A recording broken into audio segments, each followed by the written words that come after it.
Good evening. So hope you all are good. आज एक छोटा सा वीडियो बनाते हैं और सोचते हैं कि फुल सिलेबस की रिवीजन हम कैसे कर सकते हैं। फुल सिलेबस रिवाइज करने के लिए क्लास 12th सबसे पहला काम करना है कि एनसीईआरटी को अच्छे से पढ़ें। चैप्टर वाइज एनसीईआरटी पढ़ने के बाद try to make short notes of the chapter.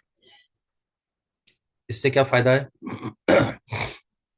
पढ़ी और शॉर्ट नोट्स बनाई, मतलब हमें पता चलता है कि मेन मेन टॉपिक्स क्या है, हम कितना लिख पाते हैं, कितना हाईलाइट कर पाते हैं कंटेंट को और मेन चीज़ों को। शॉर्ट नोट्स बनाने के बाद थर्ड स्टेप आता है कि समरी बनाए। समरी में write only formula, concepts, laws, all that. उसमें से फिर बाइफरकेट करें, सेपरेट करें कि डेरिवेशंस कितनी है इस चैप्टर में। Then if devices are there तो डिवाइसेस कितनी है। इससे फायदा क्या हुआ? इस तरीके से हमारे पास फुल सिलेबस की डेरिवेशन कलेक्ट हो जाएगी। देखेंगे कि इस तरीके this way we have around 25 to 30 main derivations. तो 25 से 30 ही मेन डेरिवेशन आएगी जो कि फ्यू स्टेप्स में हमें सॉल्व होता है या एक्सप्लेन होता है।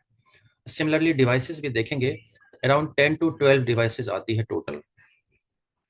अब इससे क्या हुआ, हमें पता चल गया कि टोटल डेरिवेशन टाइप चीजें कितनी है जो 3 या 5 मार्क्स में आते हैं। देन डिवाइसेस कितनी है, again this can also come in 3 and 5 marks. एक क्लैरिटी आ गई हमारे पास। What next? Next is going for NCERT questions. क्योंकि सीबीएसई में कभी भी बियॉन्ड एनसीईआरटी कुछ पूछता नहीं है, तो go for NCERT solve and unsolve questions. अब तो एडिशनल क्वेश्चन भी नहीं है, तो number of questions are laser.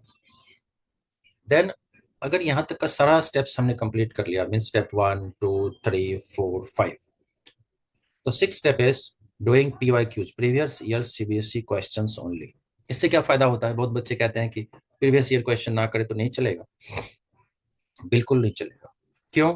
बच्चे कहते हैं कि एंट्रेंस वाला पैकेज है उससे कर लेते हैं, किसी और बुक से पढ़ लेते हैं। पढ़ने के लिए कोई मना नहीं है, आप किसी भी बुक से पढ़ सकते हैं। लेकिन पीवाईक्यूज से हमें पता लगता है लैंग्वेज। फर्स्ट चीज पता चलती है क्या? तो क्वेश्चन की लैंग्वेज कैसे होते हैं। तो कभी कभी क्या होता था, हमें पता ही नहीं चलता कि लैंग्वेज क्या है, इसका आंसर क्या करना है। देन नेक्स्ट इज हमें आइडिया आता है कि किस टाइप के 2 मार्कर्स एंड 3 मार्कर्स क्वेश्चन आ सकते हैं हमारे एग्जाम में। 2 and 3 मार्कर्स क्वेश्चन, राइट।